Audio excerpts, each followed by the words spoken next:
31 जनवरी की रात भारत नेपाल बॉर्डर पर अजीब सी हलचल होने लगती है। सूचना मिलती है कि नेपाल से जंगल के रास्ते 4 नेपाली लड़कियां भारत में चुपचाप प्रवेश करने वाली है। अब जैसे ही ये सूचना मिलती है तत्काल इस पर कार्रवाई शुरू हो जाती है। जंगल के उस रास्ते को पूरी तरह से घेर लिया जाता है और बस इंतजार होता है उस पल का जब कोई यहाँ से गुजरेगा। कुछ समय बाद मोटरसाइकिल पर कुछ लोग आते हुए नजर आते हैं और जैसे ही वो दिखाई देते हैं तत्काल उन्हें दबोच लिया जाता है। 2 मोटरसाइकिल पर 4 नेपाली लड़कियां थी जिन्हें तुरंत पकड़ लिया जाता है और जब इनसे पूछताछ शुरू होती है तब एक भयानक कहानी सामने आती है। असल में 31 जनवरी की रात को एसएसबी यानी कि सशस्त्र सीमा बल को अचानक मुखबिर के द्वारा एक सूचना मिलती है और ये सूचना उनके लिए बहुत ज्यादा मायने रखती थी। उन्हें पता चलता है कि 2 भारतीय युवक 4 नेपाली लड़कियों को लेकर भारत की सीमा पार करने वाले हैं और सभी के सभी 2 मोटरसाइकिलों पर सवार हैं। अब होता यह है कि जैसे ही ये सूचना मिलती है बिना देर किए हुए तत्काल इसकी सूचना पुलिस और एंटी ह्यूमन ट्रैफिकिंग यूनिट यानी कि एएचटीयू को अलर्ट कर दिया जाता है और फिर उसी समय एक प्लान बनाया जाता है कि किस तरह से इन्हें दबोचना है और क्या कार्रवाई करनी है। फिर प्लान के मुताबिक पुलिस टीम गुज्जर गौरी सीमा क्षेत्र के भचकाही गांव के आगे जंगल मार्ग पर घेराबंदी करती है। जंगल को चारों ओर से घेर लिया जाता है।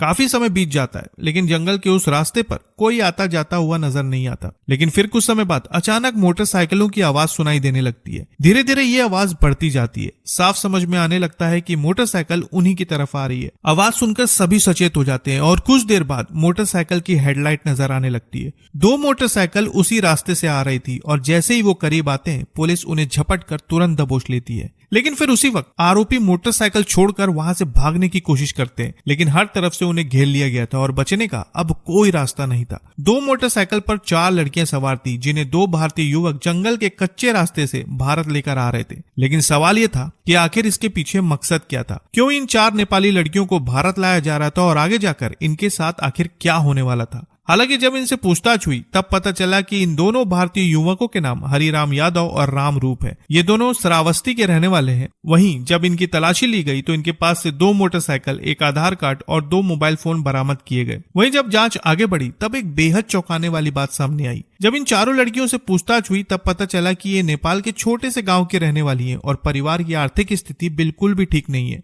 इन लड़कियों से कहा गया कि इन्हें भारत में होने वाले ऑर्केस्ट्रा में डांस का काम दिलाया जाएगा और इसके बदले इन्हें अच्छे खासे पैसे दिए जाएंगे। इसी तरह नौकरी दिलाने का लालच देकर इन्हें भारत लाया जा रहा था। लेकिन असलियत में भारत पहुंचने के बाद इन्हें किसी ऑर्केस्ट्रा में काम नहीं मिलने वाला था, बल्कि इन लड़कियों को जिस्म फरोशी के धंधे में उतारने की पूरी तैयारी थी। हालांकि जब ये जंगल के रास्ते से आ रहे थे और पुलिस ने इन्हें दबोचा तब ये लड़कियां बेहद ज्यादा डर गई थी और जोर जोर से रोने लगी थी, क्योंकि लड़कियों को इस बात का बिल्कुल भी अंदाजा नहीं था कि आगे जाकर उनके साथ क्या होने वाला था। लेकिन फिर इसी दौरान महिला सिपाहियों ने लड़कियों की काउंसलिंग की और उन्हें शांत कराया और तब जाकर इन्होंने पूरी कहानी बताई कि किस तरह से इन्हें नौकरी दिलाने के नाम पर भारत लाया जा रहा था। लेकिन आपको ये बात जानकर हैरानी होगी कि ये कोई पहली घटना नहीं है, बल्कि इस तरह की मानव तस्करी पहले भी कई बार हो चुकी है। हाल ही में 24 जनवरी को दैनिक भास्कर ने अपनी जांच के दौरान कम उम्र की नेपाली लड़कियों की तस्करी का खुलासा किया था। सबसे हैरानी की बात यह है कि बिल्कुल इसी तरह से कम उम्र की नेपाली लड़कियों को भारत लाया जाता है, कभी उन्हें नौकरी का झांसा देकर तो कभी किसी और बहाने। लड़कियों को भारत में लाकर उन्हें जिस्म फरोशी के धंधे में उतार दिया जाता है। वहीं कुछ लड़कियों को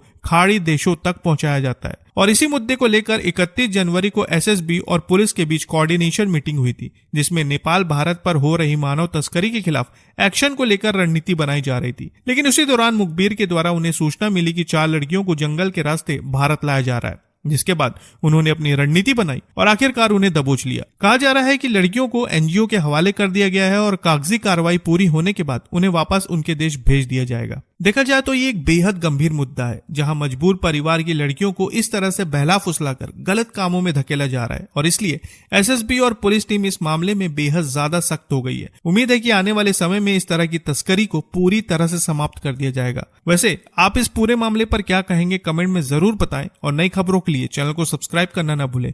तो फिर मिलते हैं बिल्कुल एक नई खबर के साथ। तब तक के लिए आपका बहुत बहुत धन्यवाद।